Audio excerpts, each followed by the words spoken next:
యెరికో అజేయమైన కోటలు, ఆకాశమంత ఎత్తైన గోడలు కలిగిన నగరం. ఆ పట్టణంలో రహాబు అనే ఒక స్త్రీ ఉండేది. లోకం దృష్టిలో ఆమె ఒక పాపి, సమాజం తృణీకరించిన వేశ్య. కాని ఆమె హృదయంలో ఒక నిశ్చలమైన నమ్మకం ఉంది. దేవుడు మనుషుల గతాన్ని చూడడు, వారి హృదయంలోని విశ్వాసాన్ని చూస్తాడని చెప్పడానికి రహాబు జీవితమే నిదర్శనం. ఒకరోజు ఇశ్రాయేలీయుల వేగులవారు యెరికోకు వచ్చారు. రాజవటులు వారిని చంపాలని వెతుకుతుంటే రహాబు తన ప్రాణాలకు తెగించి వారిని తన ఇంటి పైకప్పు మీద దాచిపెట్టింది. మీ దేవుడే నిజమైన దేవుడు అని ఆమె వారిని వేడుకుంది.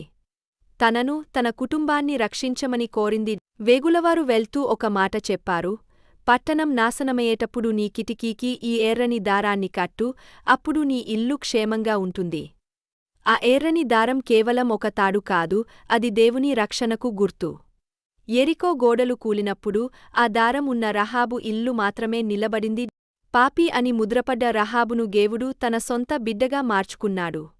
అంతటితో ఆగక యేసుక్రీస్తు వంశావళిలో ఆమెకు చోటు ఇచ్చాడు. ప్రియమైన సోదరా, నీ గతం ఏదైనా కావచ్చు, దేవునిపై విశ్వాసం ఉంచితే నీ జీవితాన్ని కూడా ఆయన మారుస్తాడు.